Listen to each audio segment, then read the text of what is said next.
வணக்கம் நண்பர்களே. 5 சட்டப்பேரவை தொகுதிக்கு இடைத்தேர்தல் வருது.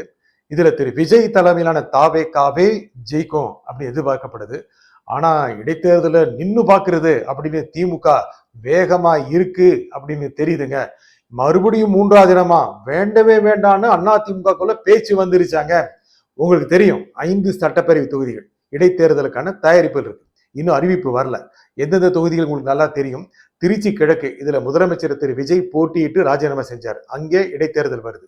அதுக்கப்புறம் அதிமுகவிலிருந்து தாவேகாவுக்கு மாறியவர்கள் ராஜினாமா செய்த தொகுதிகள் அது என்னன்னு தெரியும் உங்களுக்கு. மதுராந்தகம், தாராபுரம், பெருந்துறை, அப்புறம் அம்பாசமுத்திரம். அங்கிருந்தா திரு எசகி சுப்பையா போட்டிட்டார். இந்த தொகுதிகளில் தேர்தல் வருவது நிச்சயமாகிவிட்டது.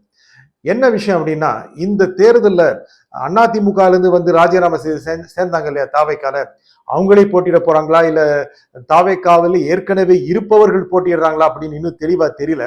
அவங்க எதுக்காக வந்திருப்பாங்க? மறுபடியும் தேர்தலில் நின்று ஜெயிக்கணும் அப்படிங்கிறதுக்காகத்தான் அநேகமாக அவர்களே போட்டியிட வாய்ப்பு இருக்கிறது. ஆனால் கடந்த முறை அதிமுக சின்னத்தில் போட்டியிட்டவர்கள் இந்த முறை தாவேகாவுடைய விசில் சின்னத்தில் போட்டியிடுவார்கள். ஆகையால் திரு விஜய் அங்கு சென்று நல்ல ஒரு பிரச்சாரம் செஞ்சாரு அப்படின்னா வெற்றி அநேகமாக நிச்சயம். இதன் மூலமாக இப்போ தாவேகாவுக்கு 107 இடங்கள் இருக்கிறது. இன்னும் 5 தொகுதிகள் வந்ததுன்னா 112 ஆயிரும். சரிங்க, இந்த தேர்தலில் தாவேகா நிச்சயமா நிற்கும், ஜெயிப்பதற்கான வாய்ப்பு அதிகம். ஆளும் கட்சி இடைத்தேர்தல்களில் வெற்றி பெறுவது இயல்பாக இருக்கிறது. திமுக என்ன செய்யும்? திமுக அதை விட்டு கொடுக்க தயாராக இல்லை. என்னதான் ஆளுங்கட்சிக்கு சாதகமாக தேர்தல் களம் இருக்கிறது என்று சொல்லிக் கொண்டாலும் இடைத்தேர்தலில் போட்டியிடுவதை நிறுத்தக்கூடாது, போட்டியிட்டு காட்ட வேண்டும். இந்த இடைத்தேர்தலில் திமுக ஒரு மகத்தான சக்தி தான் அப்படின்னு காமிக்கணும்னு திமுக நினைக்குது. ஆனா அதுக்குள்ள கருத்து வேறுபாடு அதிகமா இருக்கு. எதுக்குங்க போன தடவை இந்த தேர்தலில் ஜெயிக்கல, அந்த 5 தொகுதிகளை ஜெயிக்கல, இதுல மறுபடியும் போட்டியிட்டு தோக்கணுமா?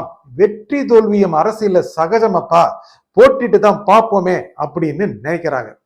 இதுல முக்கியமான விஷயம் என்ன அப்படின்னா, யாரு போட்டிடுறது அப்படின்னா, அந்த ஊர் வேட்பாளர்கள்லாம் துண்டக்கானோ துணியக்கானோ ஓடுறாங்களாம். அது மட்டும் இல்லாம அங்க இருக்கின்ற அந்த மாவட்ட செயலாளர்கள், ஏங்க இடைத்தேர்தல் இதுல போட்டியிட சொல்வீங்க, அப்புறம் ஜெயிக்கலன்னா அண்ணா அறிவாலயத்தை கூப்பிட்டு திட்டுன்னு திட்டுவீங்க, அங்க வரவே இல்லை அப்படின்னு கம்பி நீட்டுறாங்கன்னு கேள்வி. இல்ல இடைத்தேர்தலாம் விட்டுறக்கூடாது. இந்த ஆட்சி ரொம்ப குறைந்த அளவுக்கான மெஜாரிட்டி தான் இருக்கு. மெஜாரிட்டி கிடையாது, தனிப்பெரும் கட்சியாக தாவேகா இருக்கு.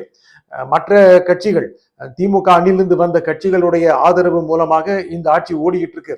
இப்படி இருந்தாலும் இந்த ஆட்சி அப்படி ஒன்றும் பலமா இல்லைன்னு காமிக்கிறதுக்காக நின்னாகணும் அப்படின்னு திமுக சார்பில் பேசிட்டு இருக்காங்க.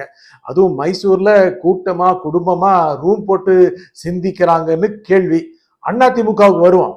அதிமுகவுடைய பொதுச் செயலாளர் திரு எடப்பாடி பழனிசாமி பசுமை வழிச்சாலையிலிருந்து ராயப்பேட்டாக்கு, எங்க அனைத்து இந்திய அண்ணா திராவிட முன்னேற்ற கழகத்துடைய தலைமை நிலையம் இருக்கு இல்லையா, அதுக்கு பக்கத்திலே வீட்டுக்கு வந்துட்டார். பொடி நடையா போயிட்டு வந்துடலாம், அதெல்லாம் எப்போ நினைச்சாலும் தலைமையகத்துக்கு வந்துடலாம் அப்படின்னு ஒரு நிலைமையில் இருக்கிறார். அவர் என்ன திட்டம் போடுறாருன்னா, இந்த தேர்தலை போட்டிடுமா தலைவா, அது 4 தொகுதிகள் அதிமுக ஜெயிச்ச தொகுதி, நின்னோம் ஜெயிக்கிறோம் அப்படின்னு அவரை உஸ்பேத்தி விடுறாங்களாம். வேண்டாப்பா, இப்படிதான் சொல்லுவீங்க, தேர்தல் நின்றுட்டு அப்புறம் அவ்வளவுதான் மூஞ்சில கறியை பூசிடுவீங்க, 3வது இடத்துக்கு போகணும், மறுபடியும் 3வது இடமா தேர்தல் முடிவு வரும், 4 பேர் கிளம்பி போயிருவீங்க, அப்புறம் மறுபடியும் வருவீங்க, நீங்க பொறுப்புல இருந்து நீக்குவோம், பொறுப்போட நீங்க விளம்பரப்படுத்திக்க கூடாது, அறிக்கை வேற ஒண்ணுமா, இப்படிங்கிற நிலைமையில எடப்பாடி இருக்கிறார் மாதிரி தெரியுது. தேர்தலில் வெற்றி தோல்வி சகஜம் தலைவா, ஏற்கனவே 11 தோல்வி 12 தோல்வி ஆகி போச்சு, இன்னொரு தோல்வியா வேண்டாம் அப்படின்னு எடப்பாடி தரப்புல நினைக்கிறாங்கன்னா, இல்ல அதிமுக ஜெயிச்ச தொகுதிகள், ஆகையால் அங்கே நின்று அதிமுக ஒரு டஃப் கொடுக்கணும். யாருக்கு டஃப் தர்றது? திமுகவுக்கா தாவேகாவுக்கா? 2 பேருக்கும். அப்புறம் தோத்து வச்சிட்டோம்னா அப்புறம் திமுகவோட கூட்டணி அமைக்கலாமான்னு யோசனை வந்துடும். அதுக்காக என்ன பண்ணலாம்னு அதிமுக ரொம்ப டீப்பா சிந்திக்கிறாங்களா. அநேகமாக ஆளுங்கட்சியுடைய அராஜகம் காரணமாக நாங்கள் இந்த தேர்தலில் போட்டியிடவில்லை அப்படின்னு டெம்ப்ளேட் வாசகம் இருக்குல்ல, அந்த டெம்ப்ளேட்டை தட்டி விடலான்னு இருக்காங்க. சரி, அதே டெம்ப்ளேட்டை தட்டி விடலாமான்னு திமுக யோசிக்கிறாங்களா. ஆளுங்கட்சி அராஜகம் இருக்கும், ஆக இடைத்தேர்தலில் நாங்கள் போட்டியிடவில்லை அப்படின்னு சொல்லலாமான்னு நினைக்கிறாங்க. மறுபடியும் பேக் அடிச்சா மக்கள் நம்புவாங்களா? எத்தனை லிஸ்ட் படிக்கிறாங்க. இந்த ஆட்சியில அது சரியில்லை, இது சரியில்லை, சட்டம் ஒழுங்கு சரியில்லை, காவல்துறை சரியில்லை, நிறைய நடவடிக்கைகள், நிறைய குற்றச்சம்பவங்கள், நிறைய கொலை கொள்ளை சம்பவங்கள், பாலியல் வன்முறை சம்பவங்கள் எக்கச்சக்கமா இருக்கே. இந்த போலீஸ் துறைக்கு பொறுப்பு வகிக்கின்ற முதலமைச்சர் விஜய் அவர்களை என்ன செய்கிறீர்கள் அப்படின்னு உதயநிதி ஸ்டாலின் எக்ஸ் தளத்துல பதிவு போடுறார். அது மட்டும் இல்லாம தாவேகா திரு விஜய் அறிவித்த திட்டங்கள் என்னன்னா நிறைய திட்டங்கள், முக்கியமா சிங்கப்பெண் படை, அதிரடி படை, அதை இனாகுரேட் பண்றதா, துவக்கி வைக்கிறதா இருந்துச்சு. அது ஒத்தி வைக்கப்பட்டிருக்கு. அதுக்கு கேட்கிறாரு உதயநிதி ஸ்டாலின், ஏங்க நீங்க தானே சொன்னீங்க சிங்கப்பெண் அதிரடி படை, அது கொண்டு வருவீங்களா இல்லையா? அவங்க சொன்ன திட்டமையா, அதுக்கு போய் நீங்க பதறினா எப்படி அப்படின்னு தாவேக்காரங்களா தனக்கே சமாதானம் சொல்லிக்கிறாங்க, உதயநிதிக்கும் சமாதானம் சொல்றாங்க. இருக்கட்டுங்க, வர்ற போற போக்குல எதுனாலும் அடிக்க வேண்டியதுதான் அப்படின்னு இருக்காங்க. அப்புறம் உங்களுக்கு தெரியும், திருச்செந்தூர்ல அறநிலைத்துறை அமைச்சர் ரமேஷ் போய் அதிரடி நடவடிக்கை எடுத்து அங்கு சிறப்பு வழிபாட்டுக்கு, வேகமான வழிபாட்டுக்கு லஞ்சம் வாங்கினான்னு சொல்லி நிர்வாக ரீதியாக நடவடிக்கை எடுக்கப்பட்டது.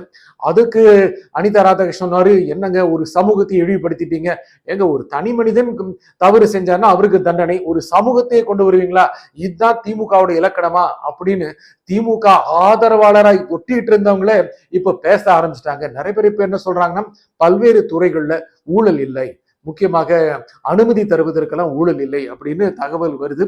அதற்கான நிரூபணங்கள் வெளியே வந்துட்டு இருக்கு. இதுவே இப்போ சோசியல் மீடியால பெருசா ஆயிட்டு இருக்கு. இது என்ன காமிக்குதுன்னா, ஏற்கனவே ஊழல் இருந்தது அல்லவா அப்படின்னு பேசுறாங்க. இது மறுப்பு யாரும் தெரிவிக்கல, எங்கள் ஆட்சியில் ஊழல் எல்லாம் இல்லவே இல்லையே அப்படின்னு திமுக சார்பில் இது வரைக்கும் எந்த மறுப்பும் வரல. அதிமுக சொல்லணும்ல, எங்க ஆட்சியிலும் இல்லை அப்படின்னு அவங்களும் சொல்லல. ஏன்னா மாறி மாறி ஆட்சி அமைக்கணும் அப்படின்னு அவங்க தானே விரும்புறாங்க. மாறி மாறி ஆட்சியெல்லாம் கிடையாது, இணைந்து ஆட்சி அமைக்கணும்னு நினைச்சாங்க. எடப்பாடி பழனிசாமி அவர்களை முதலமைச்சர் நாற்காலியில் அமர வைத்து அழகு பார்க்க திரு உதயநிதி ஸ்டாலின் ரொம்ப ஆசைப்பட்டாரு, முடியல, கூட்டணி கட்சியிலே ஓடி போயிட்டாங்க. இனி திரும்ப வருவாங்களா அப்படிங்கிற சந்தேகம். இந்த இடைத்தேர்தலுக்காவது வர மாட்டாங்களா அப்படின்னு திமுக ரொம்ப ஆசையாத்தான் இருக்கு. அதனால அங்கங்கே பல புகார்களை அப்படி கொளுத்தி போட்டுத்தான் இருக்காங்க. திமுக காங்கிரஸ்குள்ள பிரச்சனை கொண்டு வரலாம் அப்படின்னு நினைக்கிறாங்க, விசிகக்குள்ள பிரச்சனை கொண்டு வரலாம் நினைக்கிறாங்க.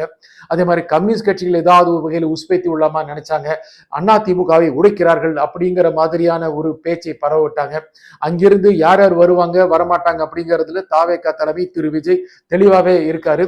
பாருங்க, அப்படி கூட்டமா வரலாம் தான் நினைச்சாங்க. ஊழல் புகார் கொண்டவர்கள் வர வேண்டுமா அப்படின்னு தாவேகா தலைமை திரு விஜய் நினைக்கிறாரு. எதுக்குங்க, அவங்களுடைய கரைகளை நாம் சுமக்க வேண்டுமா அப்படின்னு. சி.வி. சண்முகத்திற்கு வாய்ப்பு இருக்கிற மாதிரி தெரியுது. ஏன்னா அவர் மேல மிகப்பெரிய அளவுக்கான புகார்கள் இல்லையே, அவர் வந்தாருன்னா தமிழக அரசுடைய சிறப்பு பிரதிநிதியா டெல்லியில உட்கார வச்சலாம் நினைக்கிறாங்க. சி. விஜயபாஸ்கர் தொகுதிக்கு போய் நன்றி தெரிவிக்க போனாரு விராலி மலையில. அவரும் எவ்வளவோ முயற்சி பண்ணாரு தாவேக்காக்குள்ள நுழைஞ்சிடலாம் அப்படின்னு. அங்கங்கே நிறைய ஹேர்டல்ஸ் வச்சிருக்காங்களா, அதை தாண்டி தாண்டி வருது ரொம்ப கஷ்டமா இருக்காம். அவர் மீதும் நிறைய புகார்கள் இருக்கு. அவர் மேலேயும் ஊழல் புகார்கள் இருக்கிறதுனால அவர் வேணுமா அப்படின்னு திரு விஜய் நினைக்கிறாராம். வேணும் அப்படின்னு விஜயபாஸ்கர் நினைக்கிறாராம். இல்லாட்டி திமுக போயிருவேன் அப்படின்னு ஒரு கருத்தை வெளியே பரவிட்டு இருக்கிறாரு. தாராளமா போங்கன்னு சொல்றாங்க, ஆனா அவர் போக மாட்டாருங்கிற மாதிரி தான் தெரியுது. ஆனா இந்த வருகின்ற 5 தொகுதி சட்டப்பேரவை இடைத்தேர்தலிலும் தவக வெற்றி பெறுவதற்கு திரு விஜய் அவர்கள் அதிக முனைப்பு காட்டுவார். வெற்றி பெறுவதற்கான வாய்ப்புகளும் அதிகம் இருக்கும். நன்றி, வணக்கம்.